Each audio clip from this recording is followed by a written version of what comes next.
Je vais quand même me présenter, même si tu m'as parfaitement introduit.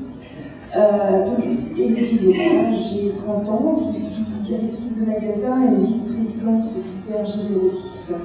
Et j'ai été à 2 reprises candidate aux élections du personnel politique, qui a donné une représentation nationale un peu plus en adéquation avec la population.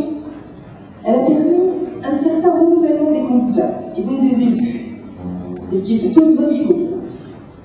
Toutefois, ce renouvellement des têtes ne s'est pas toujours traduit par un renouvellement des pratiques. Et je le déplore. On a pu voir des candidats faire comme des hommes, et ce n'est pas toujours un compliment.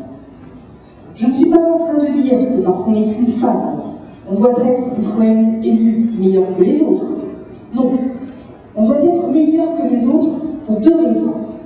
Parce qu'on est élu et parce qu'on est nouvelle. D'une part, je ne suis pas d'accord avec ceux qui considèrent qu'un élu doit être à l'image du citoyen. Et donc, par voie de conséquence, qu'il est normal qu'il ait les mêmes défauts et les mêmes travers qu'eux. Non. Un élu, à mon sens, doit être exemplaire. Il doit incarner ce qu'il y a de meilleur en chacun de nous et nous tirer vers le haut. D'autre part, un nouvel ou une nouvelle élue a la responsabilité d'améliorer les choses, sinon il ne sert à rien. Si c'est pour faire la même chose que les autres, autant laisser les autres faire. Et puis il me semble que le 21 avril 2002, les citoyens ont fortement réclamé un changement en profondeur dans la manière de faire de la politique.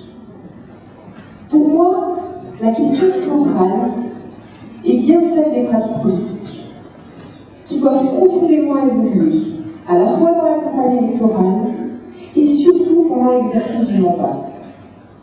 Alors changer les pratiques pendant la campagne électorale, c'est quoi? Personnellement, j'ai souhaité faire une campagne électorale qui a démarré depuis décembre 2006, pour avoir le temps de travailler avec les associations et de rencontrer un maximum de citoyens. Je n'ai pas souhaité avoir de permanence, car j'estime que c'est à moi de me déplacer pour aller rencontrer les citoyens là où ils habitent, là où ils vivent, et surtout pas l'inverse. Je pense que gagner l'élection, mais encore une fois, un élu doit servir à quelque chose. Pendant cette campagne, j'ai également fait des choses qui n'ont aucune retombée électorale. Par exemple, j'ai déposé des contributions assez denses lors de la concertation sur l'extension du tramway et lors de l'enquête publique également sur le plan de déplacement urbain communautaire. Ça m'a pris plusieurs jours de travail. Et je savais à l'avance que les médias ne relèveraient pas ce type de document forcément long et fastidieux. Mais j'estime que l'on ne peut pas prétendre être demain un actif si aujourd'hui on n'utilise pas tous les moyens d'action qui sont à notre disposition en tant que citoyen. On sera un élu qui agit si on est déjà un citoyen qui agit. Changer les pratiques pendant la campagne électorale, c'est bien. Je vous l'ai dit, changer les pratiques, c'est aussi les changer pendant l'exercice du mandat. Et pour moi, c'est le plus important. Je me suis posé une question. Est-ce que je serais meilleure que les autres? Généralement, les candidats ne font pas preuve d'une grande modestie lorsqu'il s'agit de répondre. J'entends généralement, oui, ils seront meilleurs, ils seront honnêtes, ils défendront bien l'intérêt général. Eh bien moi, je vais dire quelque chose qui, normalement, ne se dit pas dans ce genre de meeting, et encore moins quelques jours des premiers tours du scrutin. Personnellement, je ne suis pas sûre d'être meilleure que les autres. Et c'est pour cette raison que je souhaite quelque part me protéger contre moi-même et me prévenir d'éventuelles faiblesses. J'entends ainsi imposer une éthique politique, c'est-à-dire un comportement qui me permettra de remplir au mieux mes fonctions et de garder la tête froide. Concrètement, je me suis fixé à l'avance des contraintes auxquelles je serai obligée de me soumettre, puisqu'elles sont claires, détaillées et publiques. Je voudrais faire une petite précision à ce sujet.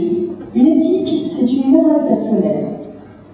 Il est donc évident que ce que je dis n'engage que moi, que je n'ai bien sûr pas la prétention de dire aux autres élus que c'est comme ça qu'il faut faire. En ce qui me concerne, Je respecterai 5 engagements. Je n'aurai qu'un seul mandat pour être la plus disponible et la plus efficace possible. Le cumul de mandats est parfois dans le 06, poussé à la caricature. Pascal Gérard, tu l'as évoqué tout à l'heure. À Menton, nous avons un couple j'ai fait un lapsus révélateur. Un couple qui concentre depuis plusieurs temps entre ses mains tous les mandats et toutes les responsabilités politiques. Autant dire que c'était le sarkozysme avant l'heure. Deuxième engagement, je ne renouvellerai mon mandat qu'une seule fois. Car le changement des têtes favorise le renouvellement des idées. Et Aristote disait, la démocratie, c'est gouverner et être gouverné à tour de rôle.